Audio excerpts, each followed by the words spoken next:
Alors, tout d'abord, merci à tous d'être venus, pour certains même de loin, pour nos amis marseillais. Merci à Patrick de nous accueillir donc, dans cette salle qui appartient donc, au Pénitent Rouge, dont vous avez eu un bref historique. C'est une journée un peu particulière, un peu, oui, je suis un peu ému parce que hier, donc le 10 janvier 2020, ça faisait très exactement 10 ans jour pour jour que j'ai reçu la grâce du baptême dans cette même chapelle, par le chanoine Merli, pour ceux qui l'ont connu. Donc voilà, ça me fait un peu bizarre de me retrouver là 10 ans après à faire une conférence sur les Templiers. Donc merci voilà, à tous d'être venus pour écouter cette petite conférence sur les Templiers sous toutes les coutures. Le rapport, les Templiers, la règle, la gestion de leur vie au jour le jour, qu'est-ce qu'était être Templier à l'époque. Alors on va voir un peu les différentes facettes du Templier, tant le Templier tel qu'on le conçoit aujourd'hui, c'est-à-dire le chevalier avec sa monture, son bouclier, son armure avec son manteau blanc, que les différentes autres fonctions, autres catégories de servants de l'ordre des Templiers à l'époque, qui étaient par exemple les sergents d'armes. Donc on va voir un peu comment tout ce monde s'organisait, comment la vie se régissait à l'époque des Templiers.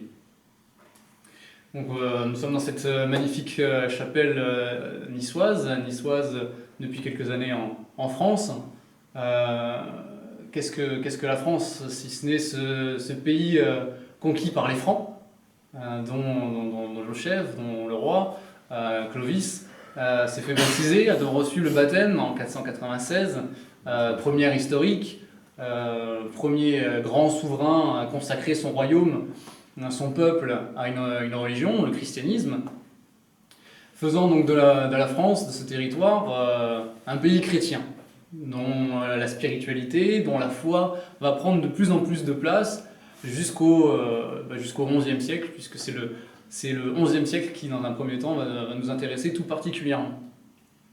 Il se passe un bouleversement géopolitique, humain, au XIe siècle, puisque les Turcs seldjoukides décident d'envahir Jérusalem. Ils prennent le contrôle de la ville, et des villes avoisinantes, ils prennent le contrôle de la région, et ils décident, du jour au lendemain, que les chrétiens ne sont plus les bienvenus en Terre Sainte. Ils sont chassés, ils sont interdits de pèlerinage, ils sont dépouillés, attaqués, massacrés, ils sont persona non grata. Vous vous doutez bien qu'à l'époque, en Europe occidentale, où tous les pays sont acquis à la chrétienté, où la foi est vraiment quelque chose d'important, c'est pas quelque chose de galvaudé, c'est vraiment le cœur de vie de chaque individu. C'est vraiment la religion qui régit la société d'une certaine manière, tout tourne autour d'une manière ou d'une autre, d'une manière directe ou indirecte, autour de la religion, autour de l'église. Vous vous doutez bien que la pilule n'est pas passée. Ça a été moyennement bien accueilli. Alors le pape de l'époque, Urbain II, décide pour la première fois de l'histoire d'appeler à la croisade. Alors la croisade, qu'est-ce que c'est ? La croisade, c'est, pour faire simple, c'est prendre sa croix, c'est devenir un croisé, c'est partir, quelle que soit sa condition, c'est partir en Terre Sainte pour aller reprendre et défendre le tombeau du Christ. Donc à cette occasion, le pape, en publiant une bulle, accorde l'absolution, le pardon des péchés à toutes les personnes, saintes ou moins saintes, brigantes, meurtrières, seigneurs, hommes de lettres, hommes des champs, paysans, peu importe, toute personne en âge et en capacité de partir en Terre Sainte pour aller pour prendre les armes et pour pouvoir reprendre le tombeau du Christ, se voyait absous, donc vous voyez ses péchés pardonnés. Alors ça a intéressé forcément quelques voyous, qui voulaient se racheter une bonne conduite, qui voulaient se faire pardonner, qui voulaient racheter leur âme, parce que je rappelle que aujourd'hui ce serait incongru, on vous rirait au nez, mais bon à l'époque, le salut, ça parle. Le salut c'est quelque chose d'important. Le salut, ça se mérite, le salut, c'est quelque chose que l'on veut. Donc voilà, les gens de mauvaise conduite répondent à l'appel. Les gens du tiers état, le peuple, répond aussi, il est présent parce que voilà, c'est important. C'est un moyen de s'élever, c'est un moyen à l'image du Christ, entre guillemets, de se sacrifier, entre guillemets, de se conformer au sacrifice, à l'exigence, aux souffrances du Christ, à l'engagement du Christ. Donc le peuple répond présent. Dans un premier temps, voilà, il n'y a que le peuple, il n'y a que les voyous, les gens de basse condition, entre guillemets, qui répondent présent à l'appel. Et ils partent. Ils prennent les fourches, les baluchons, et ils partent en direction de la Terre Sainte, direction de Jérusalem. Mais voilà, ce sont des paysans, ce sont des gens du peuple, ce ne sont pas des militaires, ce ne sont pas des cavaliers, ce ne sont pas des gens rompus à l'art de la guerre. Donc c'est des gens qui ne verront malheureusement jamais la Terre Sainte. Entre la France, principal pays à avoir répondu à l'appel du pape, pays chrétien parmi les plus chrétiens que les autres, si j'ose dire, du moins plus engagés à ce niveau-là que la plupart des autres pays, ces gens-là partent de France, des quatre coins de la France, et pour arriver jusqu'en Terre Sainte, malheureusement, à pied, il y a de nombreux pays à franchir. De nombreux pays, donc de nombreuses étapes, de nombreuses occasions de se faire attaquer, de se faire voler, de se faire dépouiller, de se faire violer, de se faire massacrer. La quasi-totalité de ces gens-là ne verront pas vivants la Terre Sainte. Alors tous les seigneurs restés en France, restés en Allemagne, restés en Europe, dans leur fief, sur leur terre, culpabilisent, ils ont mauvaise conscience. Eux qui représentent l'élite de la société, l'aristocratie, eux qui représentent les protecteurs, les défenseurs du royaume, les protecteurs de leurs vassaux, sont restés au chaud à la maison pendant que ceux de basse naissance, qu'on pourrait dire à l'époque, eux sont partis sans se poser de questions, sans trop réfléchir, et donc voilà, donc les seigneurs culpabilisent et décident de partir, parce qu'ils peuvent pas, il faut faire bonne figure, on ne peut pas rester à la maison, il faut aller défendre le Christ. Donc voilà, ces chevaliers-là, en armure, des gens, cette fois-ci rompus à l'art de la guerre, partent, non pas à pied cette fois-ci, mais à cheval, en Terre Sainte. C'est des gens qui sont lourdement armés, lourdement protégés, parce que voilà, ils ont les épaisses armures fortifiées qui pèsent une centaine de kilos, la cotte de maille qui pèse 60 kilos, enfin, ils sont bien équipés, ils arrivent à bon port, et étant bien équipés, rompus à l'art de la guerre, ce qui n'est pas le cas des opposants, les Sarrasins ne connaissent pas du tout les techniques de combat, l'art de la guerre médiévale occidentale, et c'est une boucherie, c'est un massacre. Les armées francs, les armées croisées reprennent rapidement en 1095 Jérusalem, et c'est de là que naissent les États latins d'Orient. Une fois qu'ils ont repris Jérusalem, les villes autour, une fois qu'ils ont repris la Terre Sainte et la région, il y a une structure politique qui se met en place, qu'on appelle aujourd'hui les États latins d'Orient. Saint-Jean d'Acre, Jérusalem, Tripoli, Antioche. Et donc voilà, il y a des espèces de gouvernements qui se mettent en place, et la vie, la politique, l'économie est régie par des francs, par des seigneurs chrétiens occidentaux qui régissent la vie de Jérusalem et donc des royaumes aux alentours. Donc la guerre est gagnée, les États s'organisent plus ou moins bien. Du coup, il y a moins besoin de cette présence massive, de cette armée très nombreuse, très lourde, qui coûte cher aussi à nourrir, à entretenir. Les seigneurs qui sont partis ont quand même des terres, des domaines à gérer. Il ne s'agit pas que le voisin leur pique leurs terres. Donc la grande majorité des seigneurs féodaux de l'époque retournent chez eux, retournent en Occident et retournent en Europe pour retrouver femmes, enfants, domaines, pour vaquer à leurs occupations. Ce qui fait que ces fameux États latins d'Orient se retrouvent bien vite fragilisés, sans réelle défense, et à la merci d'un retour des Sarrasins. Donc c'est pour ça que des chevaliers restés sur place 9 chevaliers pour être précis, dont les plus célèbres Hugues de Pint et Godefroy de Saint-Omer, pour ne citer que, décident de se réunir, de s'allier, de s'unir, de se structurer dans un ordre militaire de chevalerie pour rester eux en Terre Sainte, donc abandonner leur terre en Occident, de se consacrer réellement à la Terre Sainte, et décident de créer donc un ordre de chevalerie dont le charisme, la vocation, est typiquement la défense des chrétiens et plus particulièrement des pèlerins en Terre Sainte. C'était un peu, entre guillemets, les gendarmes de l'époque, on peut appeler les premiers gendarmes de l'époque, qui partent outre-mer pour défendre les intérêts de la France. Bon, là, c'était pour défendre les intérêts du Christ, de la chrétienté, et ils parcouraient les routes du royaume de Jérusalem, des royaumes chrétiens, pour défendre les caravanes de pèlerins, de marchands, etc., pour défendre les chrétiens qui se rendaient en pèlerinage à Jérusalem. Vous l'aurez deviné, ce groupe-là, c'est déjà les prémices des Templiers.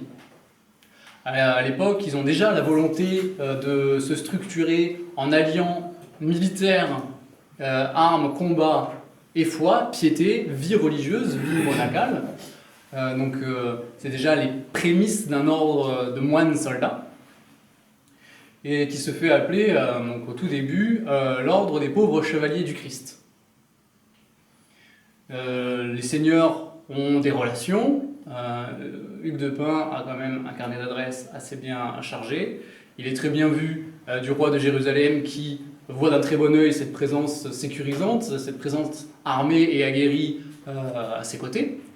Et donc en cadeau, en hommage, en remerciement, il leur donne en guise de quartier général le temple de Salomon, au lieu symbolique, au lieu historique, au lieu de la religion juive, un temple énorme. Donc il se base principalement dans les écuries, les chevaliers, donc dans les écuries du temple de Salomon, et c'est pour ça que c'est devenu l'ordre des pauvres chevaliers du Christ du temple de Salomon, qui est un nom un peu long. Donc par la suite, on les appellera les chevaliers du temple de Salomon, les chevaliers du temple, et comme on fait jamais assez court, les templiers. Donc au fil de l'histoire, le nom a changé, a été raccourci pour finir par devenir les templiers. En Europe, en France plus particulièrement, Hugues de Pint, qui à la suite d'un conseil, à la suite d'une réunion, a été élu comme étant le premier grand maître de l'ordre, premier responsable, le premier dirigeant, aujourd'hui on pourrait appeler ça le premier président, si on se réfère ça à une association comme on pourrait connaître aujourd'hui. Donc le premier président, le premier dirigeant de l'ordre, ce fut Hugues de Pint, qui a été élu par ses confrères, les autres chevaliers qui ont fondé l'ordre avec lui. Il s'avère que le cousin d'Hugues de Pint n'est autre que le très célèbre Bernard de Clairvaux. Bernard de Clairvaux, qui est donc un des derniers docteurs de l'Église, qui est l'un des plus grands promoteurs de l'ordre cistercien, qui a un charisme assez incroyable, qui convertit à tour de bras, qui réussit à convaincre entre guillemets n'importe qui de s'engager dans la vie monacale, à devenir moine, à rentrer dans les ordres, donc qui jouit d'une aura considérable, d'un charisme assez hors du commun. Voilà, il s'avère que ce Saint Bernard de Clairvaux, puisque l'Église l'a canonisé depuis, Saint Bernard de Clairvaux est le cousin du duc de Pint. Donc il a ses entrées auprès du pape, auprès des patriarches, auprès des nonces apostoliques, enfin il connaît énormément de religieux, et tant et si bien qu'il réussit en 1128 à organiser un concile avec les hauts représentants de l'Église qui ont été chargés par le pape de statuer sur ces énergumènes, entre guillemets, puisque pour l'instant c'est des précurseurs, ils font un peu, entre guillemets, tâche dans le paysage chrétien de l'époque. Les gens ne comprennent pas comment on peut associer les armes et la foi, le combat chevaleresque avec la prière, avec la vie religieuse. Ça fait un peu tâche, donc ça entraîne des questionnements. Et donc voilà, il y a énormément de représentants du clergé qui se réunissent à Troyes, pour le fameux concile de Troyes, afin de statuer sur ce qui apparaît de prime abord comme étant des loufoques, des énergumènes, un peu des tâches dans le paysage. Finalement, après pas mal de réunions, beaucoup de prières et de discussions, il est établi qu'il n'y a pas d'incompatibilité entre le métier des armes et la foi, et la piété, la vie religieuse. Donc, il y a un certain nombre de privilèges qui sont accordés au fil des années aux Templiers.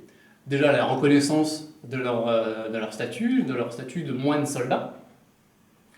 On leur donne une règle primitive qui comporte à l'époque de mémoire 70 articles, qui est rédigée par Saint Bernard de Clairvaux lui-même et qui est calquée sur la règle de Saint Benoît. La règle de Saint Benoît qui sert, pour faire simple, plus ou moins de base à toutes les règles monacales, que ce soit les bénédictins, les cisterciens, enfin, c'est un peu le socle de base de la vie religieuse. Et donc elle est légèrement modifiée pour être adaptée, pour être compatible avec les moines soldats, et donc est adoptée ce qu'on pourrait appeler la règle de Saint Bernard, donc qui est une règle de Saint Benoît légèrement modifiée, qui comporte à la base 70 articles, qui va être enrichi au fil des années par l'expérience de vie, qui in fine va comporter quelque chose comme 686 articles, régissant minute par minute, si j'ose dire, la vie du Templier. On va voir ça légèrement un peu plus en détail tout à l'heure. Mais donc une règle leur est donnée. Par la suite, le blanc manteau leur est accordé, la croix pâtée rouge que vous pouvez voir sur le brassard leur est attribuée, et ça en fait un réel ordre de moines soldats, et avec la particularité d'être un ordre pontifical, c'est-à-dire un ordre ne répondant qu'au pape. Le seul supérieur du grand maître templier, à part Dieu, c'était le pape. Sur terre, les templiers ne répondaient qu'au pape. Pas aux cardinaux, pas aux évêques, pas personne d'autre que le pape. Les templiers ne rendent compte qu'au pape. À aucun roi, à aucun prince, aucun souverain, aucun membre du clergé, si ce n'est le Saint-Père. Ce qui fera jaser plus tard. On leur accorde le droit de ne payer aucun impôt. Là, les seigneurs du coin n'étaient pas trop contents. Et on leur accorde le droit de prélever un impôt. Voilà, à l'époque, vous ne trouvez aucun autre ordre de chevalerie qui avait ces privilèges-là. Alors, ça fait des émules, les gens ressentent la vocation, une réelle vocation et pas, entre guillemets, une recherche de privilèges, parce que quand vous rejoignez l'ordre des pauvres chevaliers du Christ, quand vous étiez un noble qui voulait rejoindre le temple, vous deviez faire un certain nombre de vœux, 3, dont le vœu de pauvreté. Ce qui veut dire qu'en tant que frère de l'ordre, en tant que templier portant le blanc manteau, vous n'aviez le droit de ne rien posséder. Ce qui implique, lors de votre réception dans l'ordre, de vous dépouiller. Il fallait faire don de ses terres, de ses biens, dans l'idéal à l'ordre. C'est pour ça qu'on a tendance à dire que les Templiers étaient riches. On parle souvent du trésor des Templiers. Les Templiers, en tant qu'individus, ne possédaient rien. Le temple avait un certain nombre de propriétés, qui étaient essentiellement en fait des bâtisses ou des terres. Il n'y avait pas un trésor pécunier à proprement parler. L'ordre possédait effectivement beaucoup de choses. L'ordre possédait, les Templiers ne possédaient rien.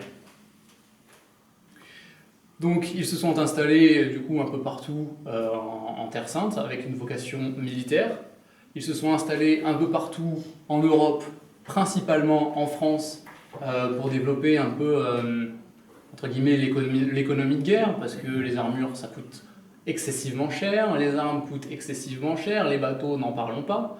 Donc tout l'effort de guerre, l'effort de sécurité, de sécurisation de la Terre Sainte a un coût.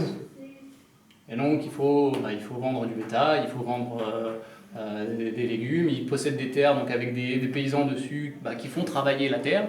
Et il y a toute une économie du coup qui est générée, qui est créée dans le but de financer toutes les commanderies, c'est-à-dire ces possessions, ces fortifications qui sont un peu partout en Europe, mais principalement celles qui sont en Terre Sainte, puisque c'est elles qui sont assujetties aux attaques, c'est celles qui sont en zone de guerre.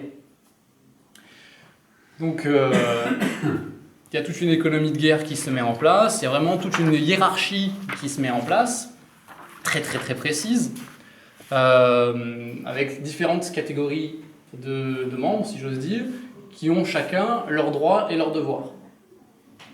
Vous aviez donc au début, entre guillemets, si on peut appeler ça le bas du tableau, qu'on appelait les sergents d'armes. Les sergents d'armes sont facilement reconnaissables parce qu'eux portent un manteau avec la croix pattée rouge, comme les Templiers, comme les frères chevaliers. La différence que leur manteau est noir. Ce ne sont pour la plupart pas des nobles, ils n'ont pas de titre, ils n'ont pas de terre, ce ne sont pas des nobles, ce ne sont pas des chevaliers. Parce que pour pouvoir être templier avec le blanc manteau à l'époque, il fallait être chevalier, donc avoir été adoubé au préalable. Et ceux qui voulaient servir le temple sans être chevalier ne pouvaient le faire qu'en étant sergent d'armes. Après, il y avait des nobles qui voulaient servir l'ordre du temple, qui voulaient donner un coup de main aux templiers, mais qui, pour des raisons diverses ou variées, ne souhaitaient pas faire vœu de pauvreté, faire vœu d'abstinence, de chasteté, ou faire vœu d'obéissance. Ils ne voulaient pas prononcer de vœux, ils ne voulaient pas forcément devenir moines et vivre comme des moines, ce qu'on comprend aisément aujourd'hui, ce qui était moins compréhensible à l'époque. Le rapport avec la religion et l'engagement a changé au cours de ces 10 derniers siècles. Mais donc voilà, c'est des gens qui voulaient servir le temple sans s'engager à vie, qui voulaient signer un CDD. Voilà, aujourd'hui on pourrait dire qu'il veut signer un CDD d'un an. Donc c'est des gens qui s'engagent pour servir le temple avec une date butoir. C'est des gens qui s'engagent pour une durée prédéterminée à l'avance. Donc ça, ce sont les sergents d'armes.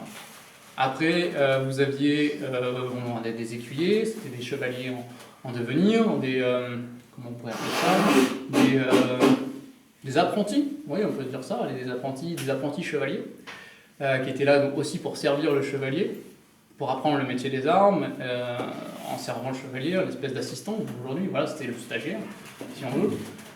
Et après, vous aviez le templier, le frère chevalier à proprement parler, celui qui portait le blanc manteau, qui était moine soldat, qui prononçait des vœux, qui était engagé à vie à servir l'ordre.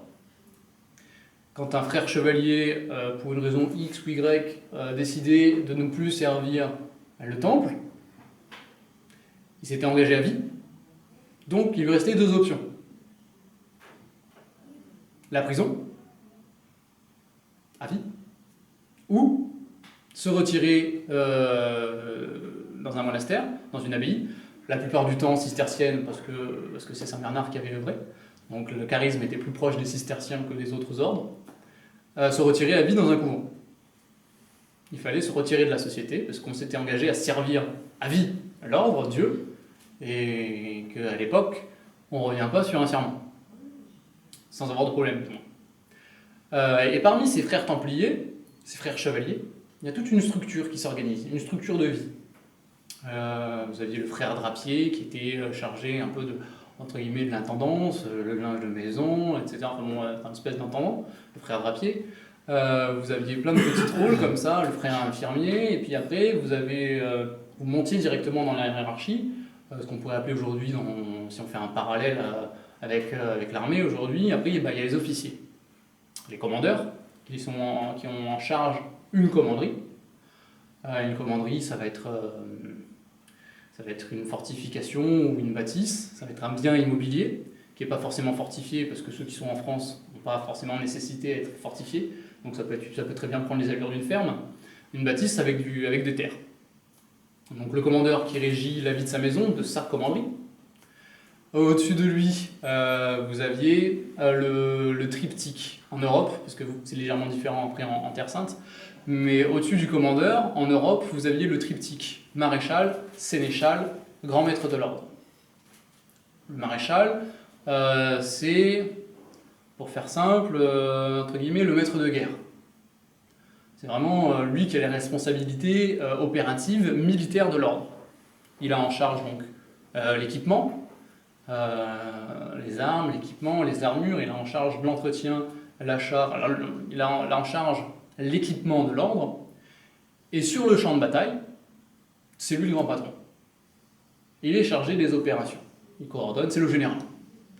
C'est-à-dire que sur le champ de bataille, si vous aviez de présent le maréchal et le grand maître de l'ordre à côté, à tout grand maître qui est, le patron sur le champ de bataille, c'est le maréchal. Bon, le grand maître de l'ordre, j'ai pas besoin de vous expliquer ce que c'est, hein, c'est le président, c'est le patron, c'est le taulier. Il est là pour diriger l'ordre. Alors il n'a pas les pleins pouvoirs, hein, c'est pas un dictateur, c'est pas Pétain, il fait pas ce qu'il veut, on lui a pas confié les pleins pouvoirs, mais il faut quand même qu'il y ait quelqu'un qui dirige, quand même quelqu'un qui prenne des décisions. Donc c'est voilà, on va dire le président de l'ordre. Le grand maître de l'ordre, c'est celui qui gère la vie de l'ordre, qui donne les directives, les directions, c'est le patron de l'ordre.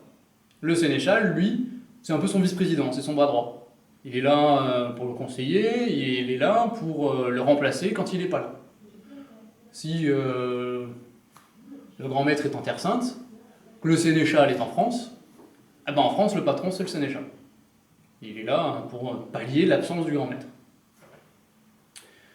Voilà pour le triptyque, le triptyque entre guillemets, le triumvirat qui dirige l'ordre. C'est légèrement différent en Terre Sainte parce que vous avez un commandeur. Si vous voulez, en Europe, le commandeur c'est vraiment très restreint. C'est plus ou moins à l'échelle d'une commune aujourd'hui, alors qu'en Terre Sainte, c'est plus à l'échelle d'un royaume. Il y a le commandeur du royaume d'Antioche, du royaume de Jérusalem, du royaume de Saint-Jean d'Acre. Pour faire simple, c'est des mini-grands maîtres.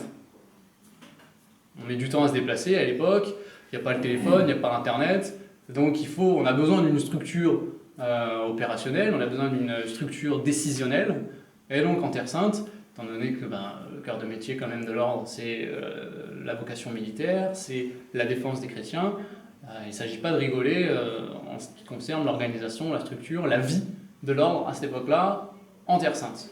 Donc il y a plein de, entre guillemets, de mini-grands maîtres qui sont là pour gérer. Je vous ai dit que les Templiers, ce sont des moines soldats. Ce qui veut dire, cela va de soi, que ce sont des soldats qui s'entraînent très régulièrement à l'art de la guerre, qui sont connus et redoutés, notamment des Sarrasins, parce que c'est l'ennemi principal. Il est de notoriété que ce sont les premiers à arriver sur le champ de bataille, que ce sont les derniers à partir. La raison est simple, ils sont là pour protéger les chrétiens. Les croisés qui partent à la bataille, que ce soit entre guillemets des mercenaires, des simples croisés, des simples seigneurs ou des membres d'autres ordres, tels que Saint Jean de Jérusalem, qui sont devenus après les hospitaliers, qu'on connaît aujourd'hui comme étant l'ordre de Malte. C'est un ordre qui était présent à l'époque, d'ailleurs avant les Templiers, avec un charisme différent, mais qui était avant les Templiers et qui existe encore aujourd'hui. Ou les chevaliers du Saint-Sépulcre, qui existent encore aujourd'hui. Bon bref, tous ces gens-là, qui partent au combat, ce sont des chrétiens. Les Templiers ayant pour vocation de défendre les chrétiens, ne peuvent pas partir en laissant les chrétiens sur le champ de bataille. Donc c'est les derniers à partir. Ils passent beaucoup de temps à s'entraîner à l'art de la guerre, surtout en Terre Sainte. Donc ce sont d'excellents soldats, d'excellents chevaliers, d'excellents guerriers. Tant et si bien que quand les Templiers, quand les armées croisées perdent une bataille, quand les Sarrasins gagnent, systématiquement, sur le champ de bataille, on ne fait aucun prisonnier templier. Les Templiers sont égorgés, décapités, systématiquement. Sauf un. Le grand maître n'est jamais exécuté. Le grand maître est fait prisonnier, le grand maître est capturé, parce qu'avec l'expérience, les Sarrasins ont compris que le grand maître est élu à vie, qu'on ne remplace le grand maître que quand le grand maître meurt, et que donc si on exécute le grand maître, il y en a un autre qui prend sa place. Et donc pour déstabiliser un peu la structure, pour désarçonner, on capture et on fait prisonnier, on garde en vie le grand maître, on ne peut pas en élire un autre. L'ordre est privé de grand maître. Donc les Templiers sont systématiquement égorgés, décapités, sauf le grand maître qui, pour des raisons stratégiques, tactiques, est gardé en vie. Il y a eu 23 grands maîtres templiers, de Hugues de Pin, premier, jusqu'à Jacques de Molay, 23e et dernier grand maître.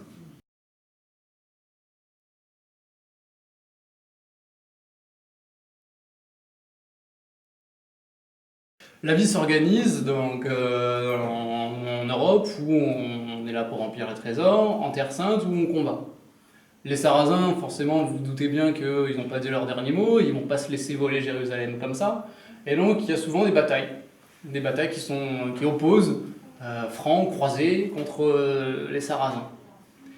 Vous avez deux batailles épiques qui ont vraiment bercé ces affrontements-là, ces rencontres-là. Une largement gagnée par les croisés, la bataille de Montgisard. L'autre, largement gagnée par les Sarrasins, la bataille de Hattin. Je ne suis pas sarrasin, donc je ne vais pas trop épiloguer sur Hattin. Je vais plutôt vous parler de Montgisard. Montgisard qui a opposé Saladin, grand chef armé donc des troupes sarrasines, qui, par un concours de circonstances, s'est retrouvé à la tête de l'ensemble des tribus, de l'ensemble des armées, de l'ensemble des nations islamiques de l'époque. Parce que à la base, en fait, c'était plein de petites tribus, si on veut, plein de petits clans, avec chacun leur petit seigneur, leur petit vizir, leur petit calife, bon, bref, leur sultan, organisation féodale proche de ce qu'on peut connaître nous en Europe sous d'autres appellations. Et c'est des gens qui s'aiment pas trop.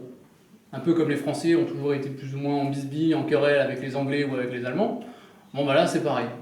En Égypte, on ne peut pas trop voir les Irakiens, enfin bon, je caricature un peu pour faire simple. Ces gens-là peuvent pas trop se voir. Et finalement il y a des épidémies, il y a tout le monde qui meurt, tout le monde qui est tué, et il ne reste plus qu'un seul chef, c'est Saladin. Heureux concours de circonstances pour lui, il se retrouve finalement le seul seigneur des armées sarrasines. Seul seigneur des Mahométans, donc qui réunit plusieurs dizaines de milliers d'hommes, qui partent avec lui dans le désert, qui partent avec lui avec un seul et unique but, reprendre Jérusalem et chasser tous les croisés, tous les francs, tous les chrétiens des États latins d'Orient. À l'époque de la bataille de Montgisard, il y a un roi très célèbre à Jérusalem, c'est Baudouin IV. Baudouin IV, à l'époque, n'a que 14 ans. Il est très jeune, et il sait déjà que son temps lui est compté, parce que son surnom, c'est le roi lépreux. Il est atteint de la lèpre. Il lui reste quelques semaines, quelques mois, au mieux quelques années à vivre. Mais bon, sa chair, sa peau part en lambeaux, il porte systématiquement un masque parce qu'il est complètement défiguré. C'est un lépreux. Bon, on ne met pas dans les quartiers des lépreux parce qu'il a beau être lépreux, ça reste le roi. Mais voilà, c'est un gamin de 14 ans qui a une lourde tâche, gérer le royaume de Jérusalem, gérer toute la géopolitique, la politique qui va avec sa fonction, avec des tensions énormes parce que c'est la guerre. Et non seulement il a que 14 ans, mais il a la lèpre. Alors il part entre guillemets avec un handicap. Son avantage, c'est que c'est un grand roi. Il n'a que 14 ans, mais il est aimé de tout le monde, il en a dans la tête, et c'est probablement l'un des plus grands rois que l'ère chrétienne ait connu.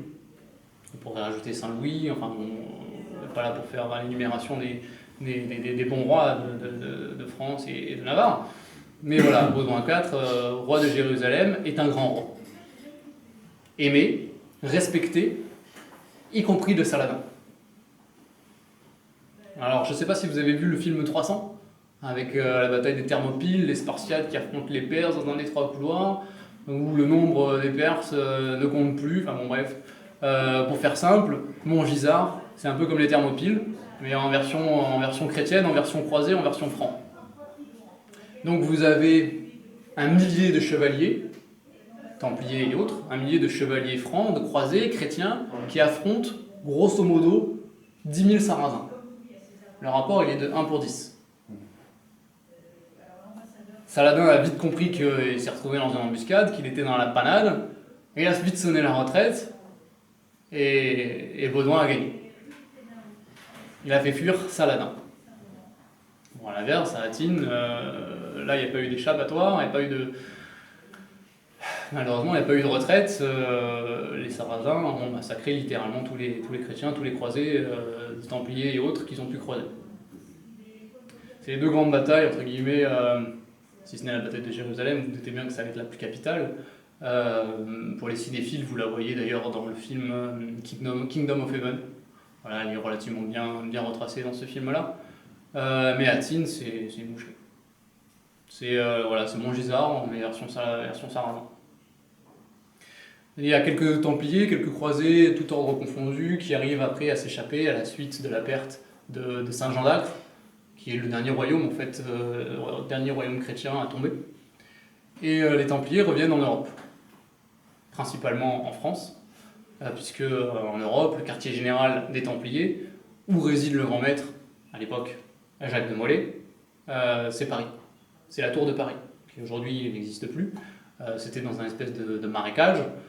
Aujourd'hui, la tour n'existe plus, mais vous avez quand même une petite pancarte. Voilà, ici était présent. Bon, bref. Si vous voulez voir la tour aujourd'hui, il faut aller voir les reconstitutions en 3D numérique sur Internet. C'était une grosse forteresse. Et voilà, imaginez un château fort avec une belle princesse dedans.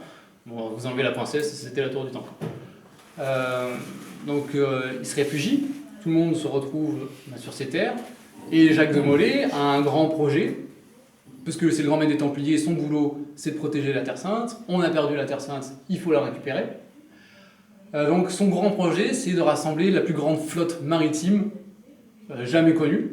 Donc de faire construire, d'acheter des bateaux, etc. pour finalement, la Reconquista version État latin d'Orient. Il faut reconstituer la plus grande armée jamais connue, qu'on pourrait comparer aujourd'hui, puisque finalement cette armée s'est levée. Si on veut faire un comparatif, on peut faire ça avec la bataille de Lépante, qui est une des plus grandes batailles navales de l'histoire, à la grâce de Dieu, qui a été remportée donc, par les armées chrétiennes. Donc voilà, son projet, grosso modo, c'est quelques siècles auparavant, mais c'est la bataille de Lépante en Terre Sainte. Finalement, les Templiers ayant perdu la Terre Sainte, les gens se demandent, entre guillemets, quel est l'intérêt aujourd'hui d'avoir des Templiers.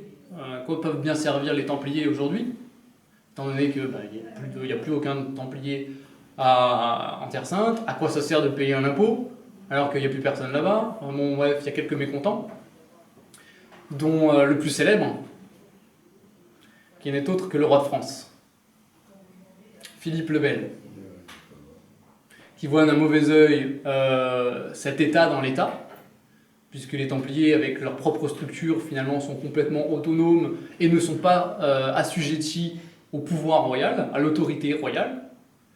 Donc de voir autant de soldats, aussi bien équipés, aussi bien avec une trésorerie conséquente, aussi riche, et ils ne voyaient pas d'un bon oeil le retour des Templiers. Si on fait un petit parallèle, à ce moment-là, les caisses du royaume sont vides.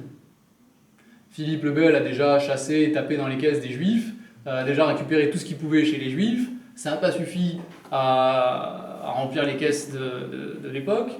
Il a une petite note quand même sur son bureau pour lui dire qu'il doit une petite fortune aux Templiers. Le royaume de France a une dette colossale, tant symbolique que pécuniaire. Et le roi de France est très loin de pouvoir rembourser cette dette. Il n'en a pas envie de toute façon, et quand bien même il aurait envie, il ne peut pas. Les caisses du royaume sont vides. Alors il se dit que bon, peut-être taper dans les caisses des Templiers, ça pourrait être une bonne idée. Alors avec son principal conseiller, son confident, son bras droit, son premier ministre, entre guillemets, Guillaume de Nogaret, il s'organise toute une stratégie visant finalement à détruire l'ordre des Templiers et à récupérer le trésor.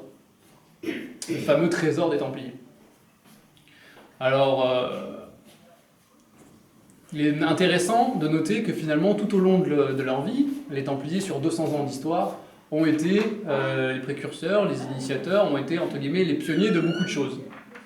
Bon, voilà, dans ce cas-là, ça a été à leur décharge, en leur défaveur. Ça n'a pas été pour leur profit. À leur profit, c'est eux qui ont plus ou moins été les premiers banquiers de l'époque, avec la création des premières lettres de change.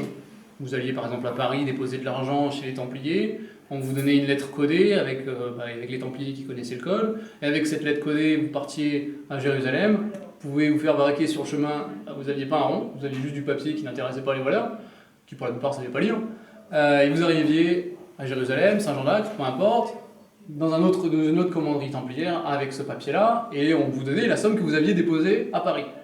Les premières lettres de change. Donc ça leur mettra à leur crédit. Par contre, à leur défaveur, ils ont été les victimes de la première grande opération policière de l'époque. À l'époque, bon, le royaume de France, ce qu'on appelle le royaume de France, grosso modo, c'est Paris. On n'a pas la notion de France qu'on peut avoir aujourd'hui. Parce que voilà, il y avait le duc d'Aquitaine, machin, enfin il y avait des duchés, des comtés, bon, il y avait une structure féodale. Le royaume de France, à proprement parler, grosso modo, on va dire que c'est l'île de France. Et pourtant, les Templiers ont été victimes d'une opération policière à l'échelle de tout le territoire. Vous aviez tous les baillis, les sénéchaux, tous les vassaux, tous les responsables, tous les sbires, entre guillemets, de Philippe le Bel, qui, en même temps, ont reçu une enveloppe. Dans cette enveloppe, il y avait une autre enveloppe, qui, elle, était cachetée avec le sceau du roi. Dans la première enveloppe, il y avait écrit, voilà, sur cette deuxième enveloppe n'est pas à ouvrir avant le vendredi 13 octobre 1307. Et il y avait interdiction formelle d'ouvrir cette enveloppe avant le vendredi 13 octobre 1307 à 7 h du matin.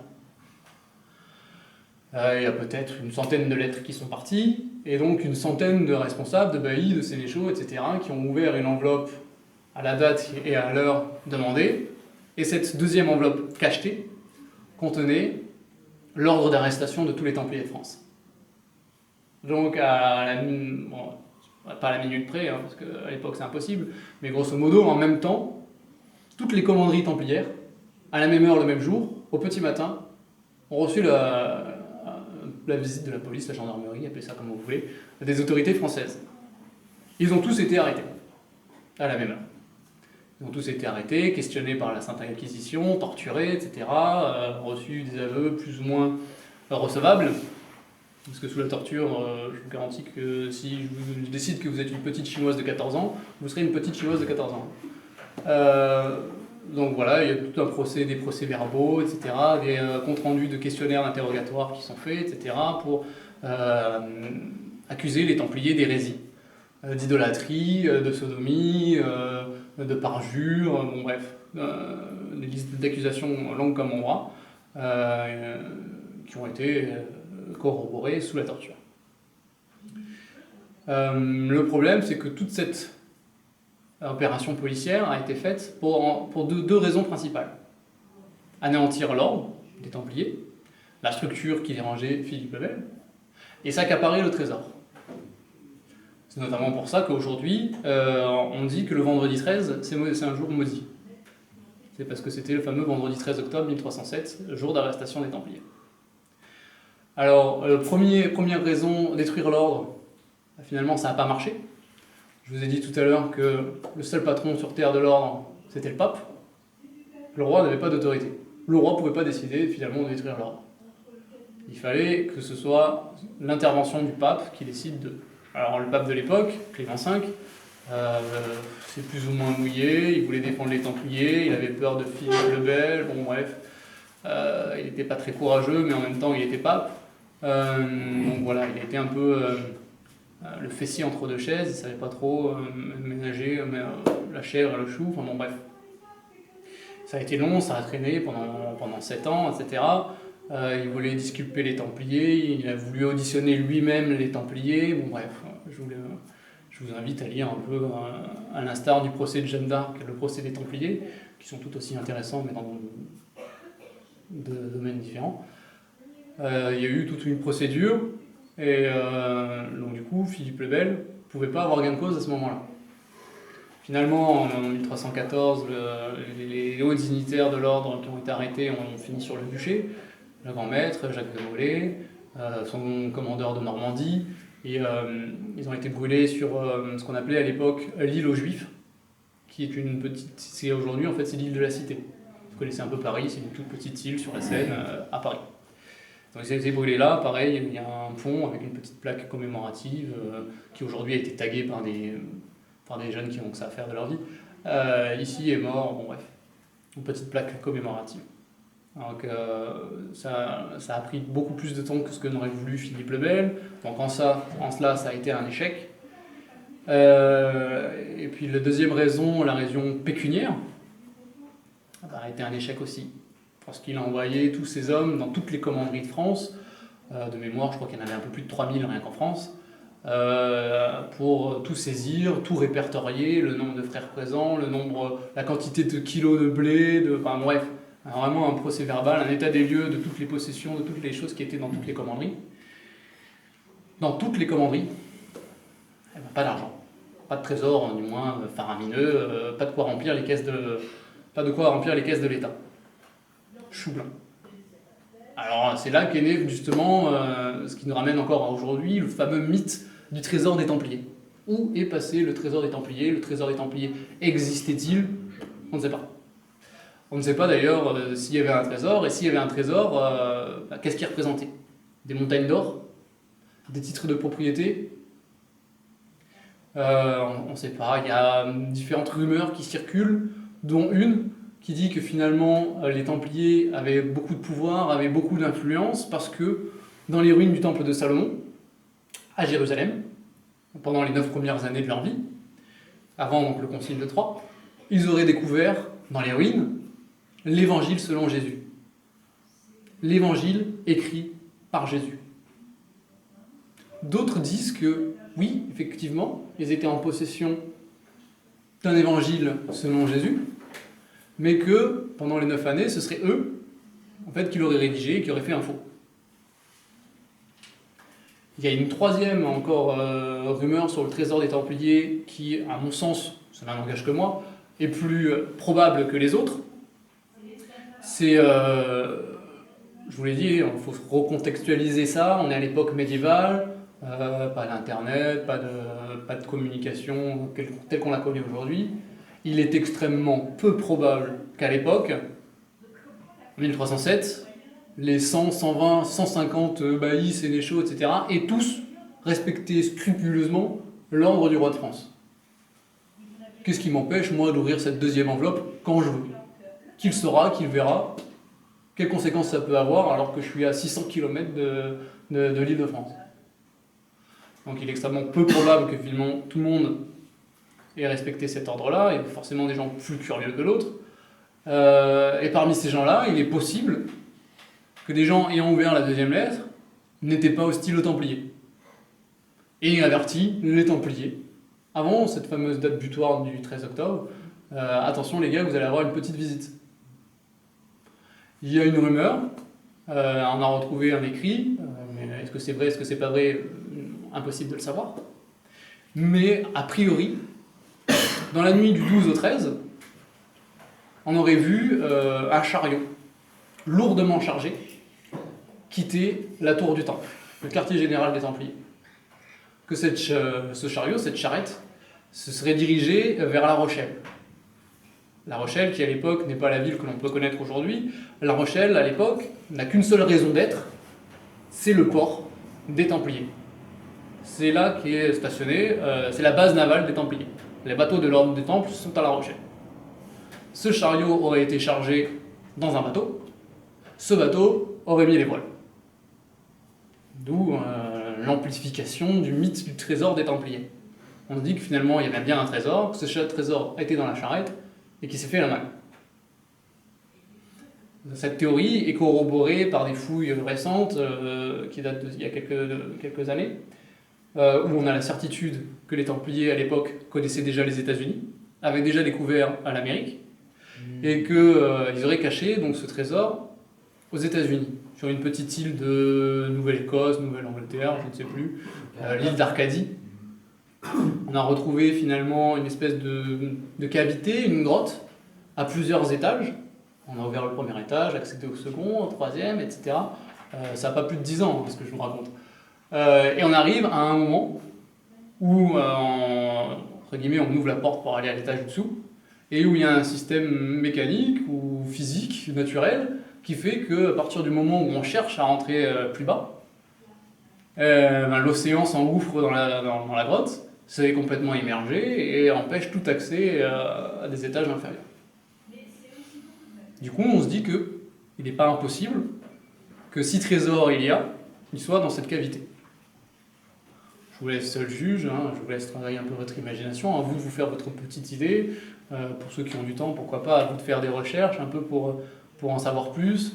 Peut-être creuser aussi la piste de l'abbé Saunière, qui est un prêtre du sud-ouest de la France, qui aurait découvert au fin fond d'une église un trésor datant de l'époque des Templiers, aurait découvert une fortune. Bon, bref, je vous laisse un peu creuser toutes les pistes pour ceux que ça intéresse. Toujours est-il qu'aujourd'hui, 700 ans après la disparition des Templiers, après la dissolution de l'ordre par bulle du pape, par décret on va dire, une bulle on va dire que c'est un décret, par décret papal, l'ordre a été dissous, et donc depuis 700 ans, pas de trésor. Est-ce que pas de trésor parce qu'il est bien caché? Est-ce que pas de trésor parce que pas de trésor? Après, j'ai pas le fin mot de l'histoire malheureusement, j'aimerais bien mais j'ai pas le fin mot de l'histoire. Et donc voilà, en quelques mots, un peu l'histoire des Templiers de manière un peu succincte. Et ce que je vous propose, c'est de voir plus en détail la vie de l'ordre, la vie au quotidien d'un chevalier templier. Je vous l'ai dit, il y a une règle qui est à base primitive de 70 articles et in fine de 686 articles. Voilà, grosso modo, ça, c'est ce que devaient respecter les Templiers. Cette règle régit absolument toute la vie du Templier. Quand est-ce qu'il doit aller à l'église? Comment il doit se comporter à l'église? Comment il doit dormir? Comment il doit manger? Comment il doit se comporter avec ses frères? Quelles sont les punitions encourues en cas de manquement à la règle? Combien de chevaux il a le droit de posséder? Combien de chevaux on lui attribue pour son service? L'équipement, l'armement, bon bref. Tout est absolument, tous les retraits, tout est régi. Tout ne date pas de 1128, je vous l'ai dit, 1128 c'est 70 articles, c'est par la suite, après par l'expérience, il faudra confronter entre guillemets aux réalités de la vie, on a étoffé d'autres articles. C'est extrêmement difficile, c'est dur, c'est laborieux de respecter toutes ces règles. La vie du Templier n'est pas oisive. C'est-à-dire la oisiveté, on peut dire que c'est un des plus gros défauts, un des plus gros péchés de l'époque, en particulier du Templier, puisque l'oisiveté vous amène au péché. Vous êtes plus facilement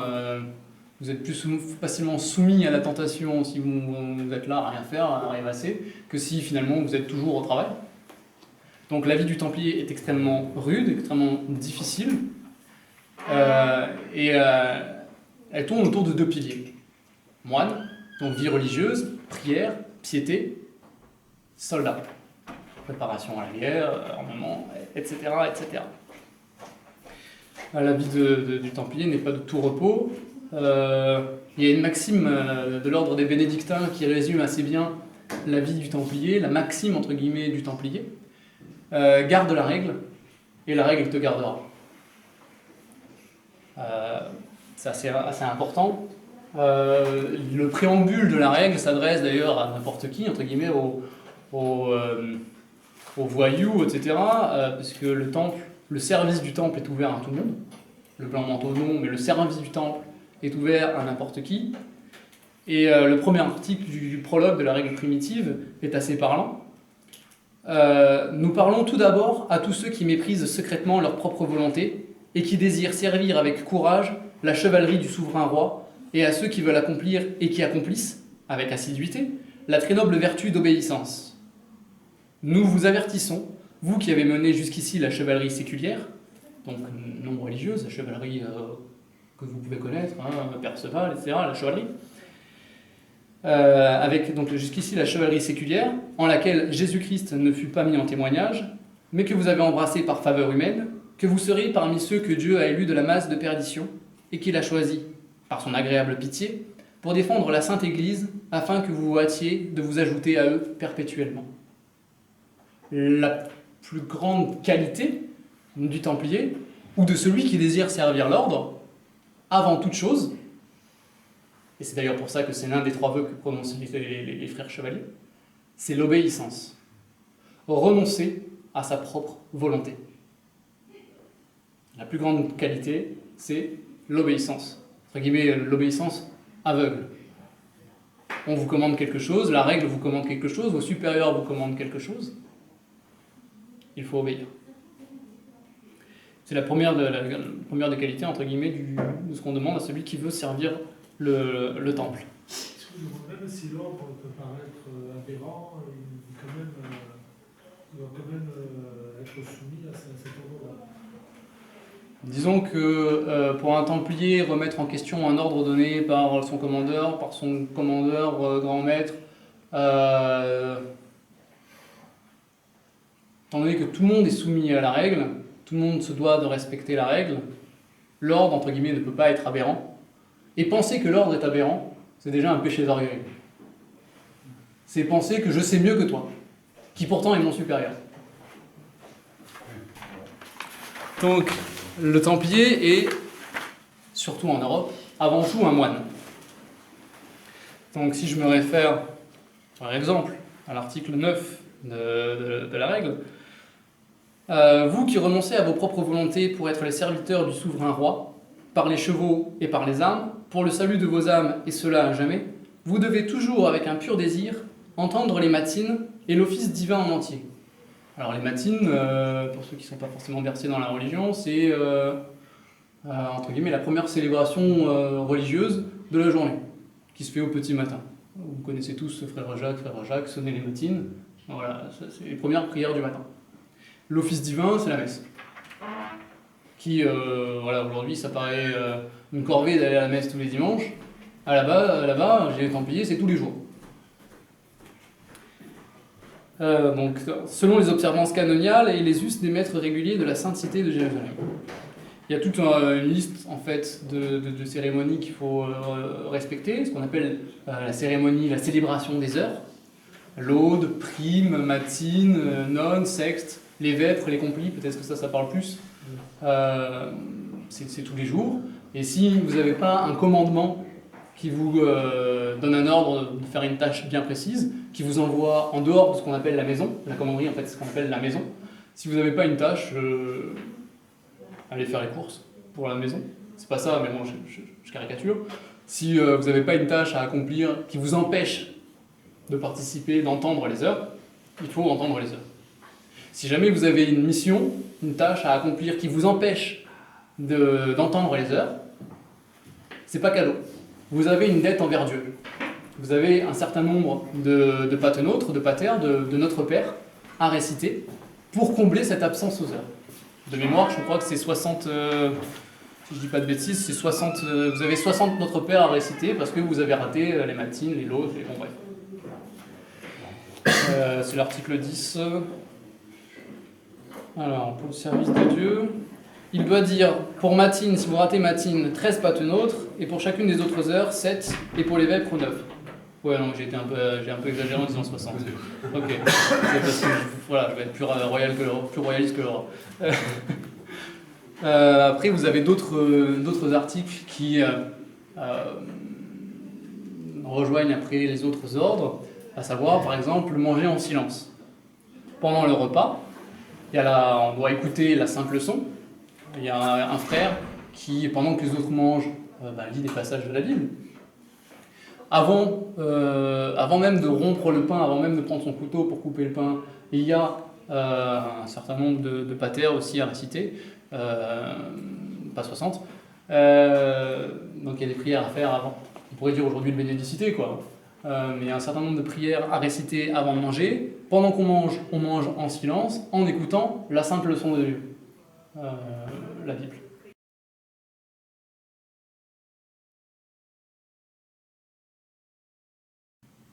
On gagne le règne du paradis si l'on fait un tel service avec foi. Nous commandons donc à l'infirmier qu'il se pourvoie soigneusement et fidèlement des choses qui sont nécessaires aux divers malades, comme les viandes, les chairs, les oiseaux, et toutes les autres viandes qui rendent la santé, et cela selon l'aisance et le pouvoir de la maison. Ou dernière petite chose, pour traiter de la fraternité, l'article 59, qui, lui, comme je vous l'ai dit, traite particulièrement des frères âgés. Âgé est un bien grand mot, parce qu'au Moyen-Âge, on ne vit pas très longtemps.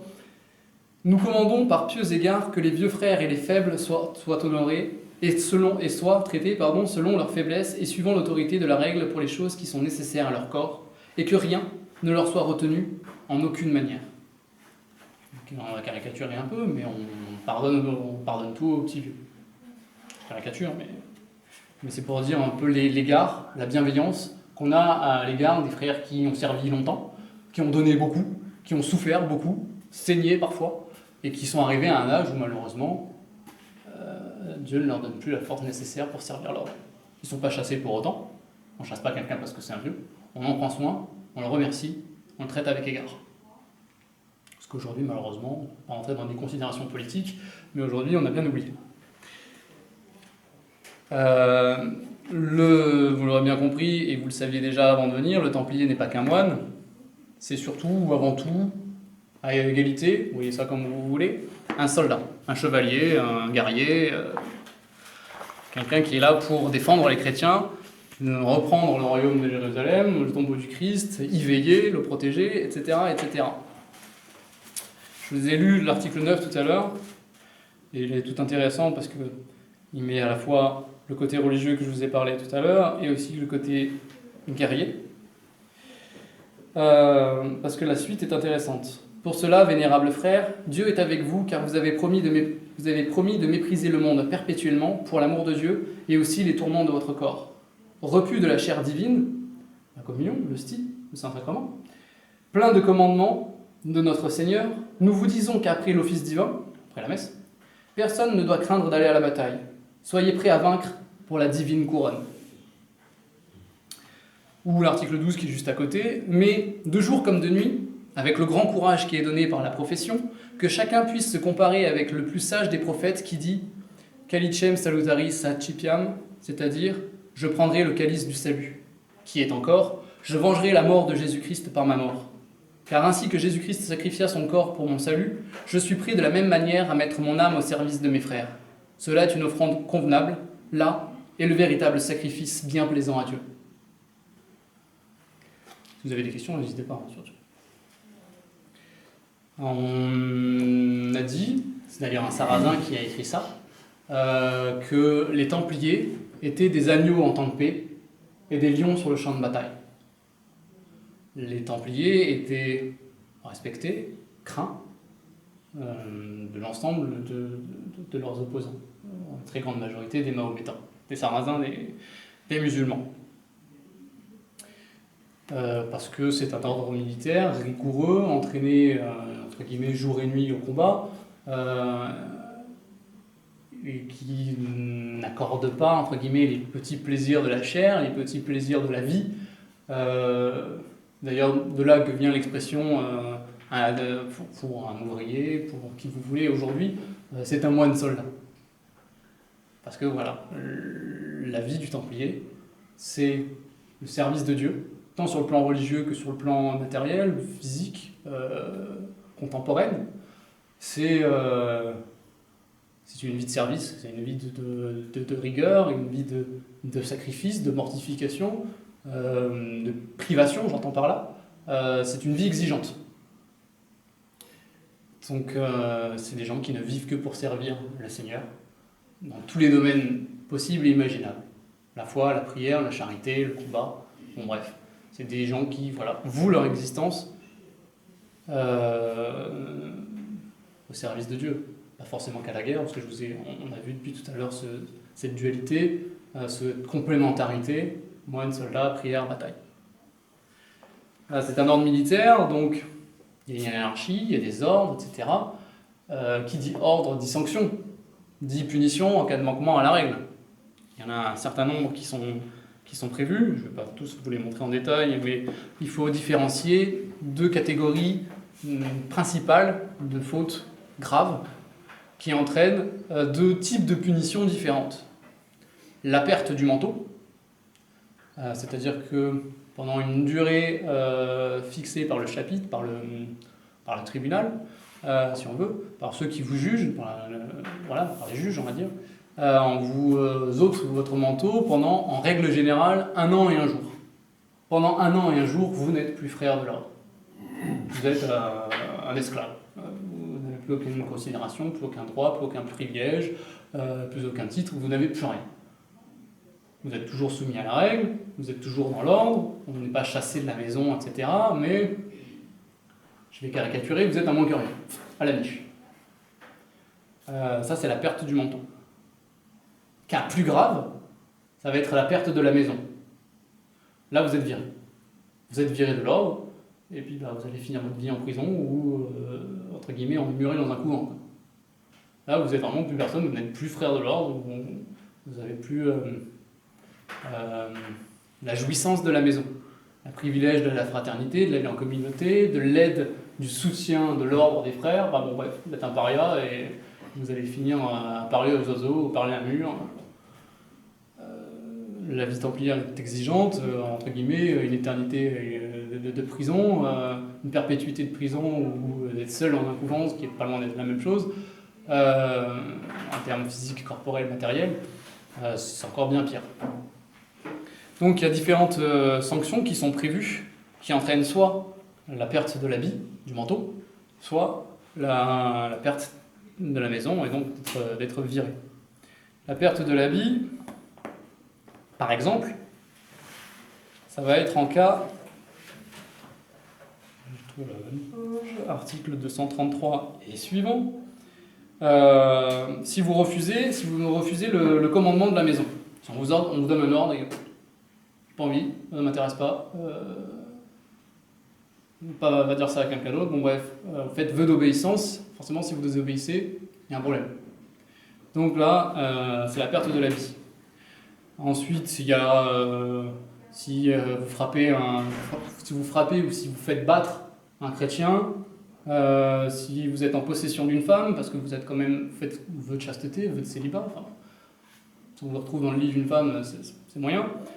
Voilà, il y a 8, 10, bon, il y a une 25, il y a une trentaine en fait d'articles, de cas de figure qui ne sont pas conformes avec la vie du Templier et qui entraînent la perte de la vie. Cas plus grave, la perte de la maison, il y en a 9, et c'est par exemple si vous faites en cas de désertion.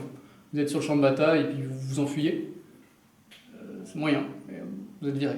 Si vous abandonnez la religion chrétienne pour devenir musulman, par exemple, c'est moyen, on vous vire aussi. Si vous abandonnez le beau sang, le drapeau, l'étendard de l'ordre, si vous l'abandonnez, de ce fait, en fait, vous entraînez la capitulation de l'ordre sur le champ de bataille, ça équivaut à la capitulation. Pardon. Donc si vous l'abandonnez, vous le laissez tomber, hop, c'est un peu un acte de trahison d'une certaine manière. Vous êtes viré aussi. Le vol, le larcin, qui en fait peut être entendu de plusieurs manières possibles. Si vous êtes dans la commanderie, tout est fermé et que vous faites le mur, entre guillemets, vous êtes viré. Voilà, il y en a 9. Si vous êtes hérétique, voilà, si on vous prend en flagrant délit d'idolâtrie, d'hérésie, peu importe, vous êtes viré aussi, ça reste un ordre chrétien, donc c'est pas incohérent, c'est pas un non-sens que de demander aux gens d'être chrétiens. Voilà, donc vous avez 9 cas de figure qui entraînent, elles, la radiation pure et simple de l'ordre. Il y a 686 articles, donc moi je réponds bien volontiers aux questions si vous en avez. Vous vous doutez bien qu'on ne va pas les étudier une à une maintenant. Donc j'espère que je vous ai appris quelques petites choses sur les Templiers que peut-être vous ignoriez. J'ai choisi de faire une conférence sur les Templiers, pas sur les joyeux compagnons de la chanson ou sur les zadistes de Nantes. Il y a une raison simple, c'est que voilà, j'ai la chance, j'ai l'honneur d'avoir fondé une association qui s'appelle Mystère, l'Ordre des pauvres chevaliers du Christ, premier vocable donc des Templiers, et qui a pour but, entre autres, on a plusieurs charismes, entre guillemets, plusieurs champs d'action, mais le principal, si on est l'Ordre des pauvres chevaliers du Christ et qu'on arbore la croix des Templiers, vous vous doutez bien que ça va être la défense de la chrétienté, défense des chrétiens, de la chrétienté au sens dogmatique, au sens civilisationnel, la défense de nos églises, de nos bâtiments, de nos oratoires, des édifices religieux, la défense des chrétiens en tant qu'individus, lors de processions, etc. Malheureusement, Nice est un cas de figure très très parlant, parce que plusieurs fois par an, vous avez une église qui est attaquée, vandalisée, pillée, etc. Là, celle qui est sur le port de Nice, dans la paroisse de la Sainte Famille, qui est fermée depuis, qui n'ouvre plus à part pendant les messes parce qu'elle ne cesse d'être vandalisée, d'être attaquée. L'année dernière, ou il y a 2 ans, je ne sais plus, ici même, là dans le Vieux-Nice, on ne peut pas faire plus local. À la sortie de la messe, les paroissiens, les fidèles se sont vus caillasser. Alors, Nice est malheureusement la 5e ville de France, une des plus grandes, une des principales villes de France. Elle ne déroge pas aussi à la recrudescence des actes christianophobes. C'est aussi une principale ville de France en termes de christianophobie. Donc c'est pour ça, voilà, on s'est réunis, on a fondé une association de loi 1901 qui reprend un peu les codes et qui reprend le plus possible ce que pouvaient être les Templiers de l'époque, tout en prenant en considération qu'on est en 2020 aujourd'hui. Voilà, on ne fait pas de chasteté, enfin bon bref, on s'adapte un peu à 2020, tout en restant le plus fidèle possible à l'esprit templier, à ce que pouvaient être les Templiers. Et donc forcément, on s'intéresse de près à tout ce qui est christianophobie en France. Quelques petits chiffres parlants, je n'invente rien, chiffres du ministère de l'Intérieur, libre à vous de croire que c'est les chiffres exacts, qui sont surévalués ou sous-estimés. Je me contente de vous donner les chiffres officiels pour ne pas être parti pris, pour rester objectif. En 2016, les actes antisémites en France ont baissé de 54%. Formidable. En 2016, les actes contre la communauté musulmane, les actes islamophobes, ont diminué de 37%. Magnifique. Les actes christianophobes, à l'encontre donc, de la foi chrétienne, des édifices chrétiens, à l'encontre de la chrétienté, ont augmenté de 17,6%. Les seuls à avoir augmenté, malheureusement, c'est nous. Est-ce que les pouvoirs publics en ont fait leur créneau, leur credo, leur cheval de bataille, en ont fait une priorité? Pas du tout. 2016, les lieux de culte surveillés par la police, la gendarmerie, l'armée ont été donc listés. Il y a 820 lieux juifs qui ont été surveillés par la police, par le gouvernement, les autorités, ce qui représente plus de 100%. Vous n'avez que 500 synagogues en France.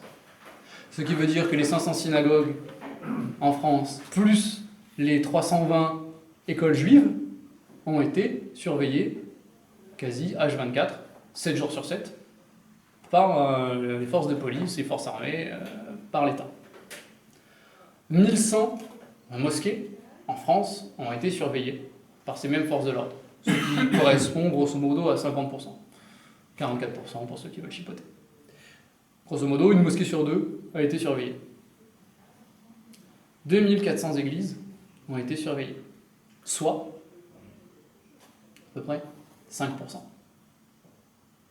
Cas parlant, parce qu'on est là dans les Alpes-Maritimes, en 2017, Pâques 2017, je suis à l'église du Prado, à Cannes, une église qui rassemble tous les dimanches, Dieu merci, plusieurs centaines de personnes, femmes, enfants, vieux, bon bref, une église pleine, une église vivante, Dieu merci. Là c'est Pâques, donc forcément il y a plus de monde qu'à l'habitude, qu'à l'accoutumée. Il y a grosso modo, je ne les ai pas comptés, mais à la louche, il y a 500 personnes dans l'église. L'église elle est pleine à craquer. Vous avez, devant l'église, 2 ASVP, avec une petite lacrymo et un vulgaire bâton. Dans le même temps, à vol d'oiseau à 100 mètres, vous avez séparé de 50 mètres une synagogue, et de l'autre côté de la gare, une école juive. Ces deux-là, le jour de Pâques, dimanche de Pâques, il y avait de part et d'autre 3 ou 4 militaires, armés jusqu'aux dents, en faction, devant la synagogue, l'école juive. On est dimanche, l'école juive est fermée. On est dimanche de Pâques, la synagogue est fermée. On parle de 2 bâtiments fermés, avec une section complète, FAMAS, limite grenade, enfin bon bref, une section complète de soldats en armes qui surveillent ces bâtiments vides, à 100 mètres à vol d'oiseau, 2 ASVP avec un tonfa qui surveillent une église pleine à craquer. Est-ce que les chrétiens sont des sous-citoyens? Est-ce que finalement il n'y a que la communauté juive qui est menacée? On a vu dans les chiffres que non, ce n'est pas le cas. Une différence de traitement manifeste, et c'est aussi là qu'on intervient. Pour alerter, sensibiliser, si possible, agir, surveiller, faire office de... Moi je reprends souvent les voisins vigilants. On va dire qu'on est des paroissiens vigilants, des chrétiens vigilants. On est là pour ouvrir l'œil et s'assurer, autant que possible, que tout se passe bien et qu'il n'y ait pas d'énergumènes, d'illuminés, ce qu'on appelle aujourd'hui des déséquilibrés, qui viennent troubler les liturgies, la messe, voilà, que la liturgie, la messe, la foi, la pratique de la foi des chrétiens puisse se faire en toute quiétude. 2 autres chiffres rapidement, parce que je vous ai parlé de 2016. 2016 n'a pas été un épiphénomène. En 2017, en France, c'est 1063 actes christianophobes qui ont été recensés au cours de l'année 2017. 2018, 1065 actes christianophobes répertoriés. Ce qui veut dire, vous n'êtes pas stupide, qu'il y en a eu plus. Grosso modo, ça fait 2, ce que vous voulez, on va dire que ça fait presque 3 églises qui sont attaquées en France chaque jour. Incendie, tag, vandalisme, vol, ce que vous voulez. Menaces de mort, bon bref. Les cimetières vandalisés. Les cimetières ne sont pas comptabilisés, ça c'est intéressant. Dans ces chiffres-là, les cimetières ne sont pas comptabilisés parce qu'en France, les cimetières chrétiens n'existent pas.